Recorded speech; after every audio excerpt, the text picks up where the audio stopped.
நம்முடைய கொட்டுமுரசு சின்னத்திலே வாக்களித்து பெருவாரியான வெற்றி பெற செய்து விருதை பாராளுமன்ற தொகுதியினுடைய இளம் சிங்கமாக அவரை பாராளுமன்ற உறுப்பினராக அனுப்பி நமக்காக குரல் கொடுக்க உங்களுடைய பொறுப்பு தடையன் எங்கள் அருமை தம்பி விஜய பிரபாகரன் அவர்களுக்கு கொட்டு முரசு சின்னத்திலே வாக்கு கட்டு வருகின்ற நேரத்திலே கண்ணியமிக்க காமராஜர் பிறந்த பூமியிலே விருதையும் சீமையிலே பிறந்து வளர்ந்த பெருந்தலைவர் காமராஜருடைய புரட்சி கலைஞர் கேப்டன் ஆசையால் அண்ணன் எடப்பாடி பழனிசாமி அண்ணன் ஒரு ஆலோசனைப்படி பிரேமலதா விஜயகாந்த் அன்னியார் ஆலோசனைப்படி இன்னைக்கு விருதுநகர் பாராளுமன்ற தொகுதியில் விஜய பிரபாகர் ஆகிய என்ன உங்க முன்னாடி அறிமுகம் செஞ்சிருக்காங்க.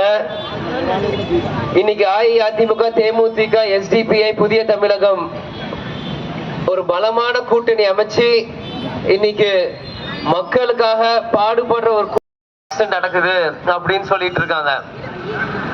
அது மட்டும் இல்லாம பட்டாசு தொழிற்சாலையில எல்லாம் நம்மளுக்கு சைனா பட்டாசு எல்லாம் உள்ள வரனால இங்க ஊர் பட்டாசு மேனுஃபேக்சர்ஸ் ரொம்ப கஷ்டமா இருக்கு, முன்ன மாதிரி வெளியே வரலன்றாங்க.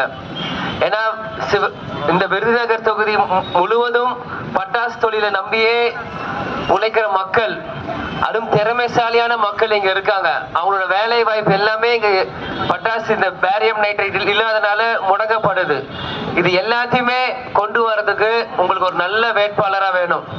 அந்த வேட்பாளரா இன்னைக்கு அஇஅதிமுக, தேமுதிக சார்பாக உங்கள் விஜய பிரபாகரன், உங்க தம்பி, உங்க வீட்டு பிள்ளை எனக்கு வாக்களித்தீங்கன்னா நிச்சயம் உங்களுக்கான குறைகள் எல்லாமே உங்களோட குரலா பாராளுமன்றத்துல என் குரல் இருந்து ஒழிக்கப்படும். இது நான் மத்தவங்க மாதிரி சும்மா வாய் வார்த்தையில சொல்லிட்டு போக மாட்டேன். ஏன்னா துளசி கூட வாசம் மாறும், ஆனா உங்க தவசி புள்ள வார்த்தை மாற மாட்டான். சொன்னா சொன்னதுதான். நிச்சயம் உங்களுக்கான குரல் நிச்சயம் எழுப்புவேன். சில பேர் சொன்னாங்க விஜய பிரபாகர் விருதுநகருக்கு எப்படின்ட்டு. கேப்டன் விருதுநகர்ல பிறந்து மதுரைக்கு போய் இன்னைக்கு சென்னையில இருந்தார். நான் சென்னையில பிறந்து மதுரைக்கு வந்து இன்னைக்கு விருதுநகர் வந்திருக்கேன். கேப்டன் மறைவுக்கு அப்புறம் நான் வந்து நினைச்சேன் எனக்கும் மதுரைக்கும் இருக்க இந்த விருதுநகர் தொகுதி மக்களுக்கும் ஒரு பந்தம் போயிருச்சோன்னு. இது மும்மூர்த்தின்னு சொல்லுவாங்க. இன்னைக்கு புரட்சி தலைவர், புரட்சி தலைவி, புரட்சி கலைஞர் போட்டு முடிச்சான்னு தெரியல. மீண்டும் நான் வந்து என் ஊர் மக்கள்கிட்டே நான் வந்து சேர்ந்துட்டேன். இன்னைக்கு கேப்டனும் பிரேமலதா எங்க அம்மாவும் உங்களை நம்பி என்னை அனுப்பிச்சிட்டாங்க. இனி நீங்க தான் என்னை பார்த்துக்கணும். ஜெயிச்சு வந்து நான் உங்களை பார்த்து, இன்னைக்கு கேப்டன் உங்களை நம்பி என்னை அனுப்பிச்சிட்டார். இனி நீங்க தான் என்னை பார்த்துக்கணும். பார்த்துப்பீங்களா? நீங்க தான் என்னை பார்த்துக்கணும்.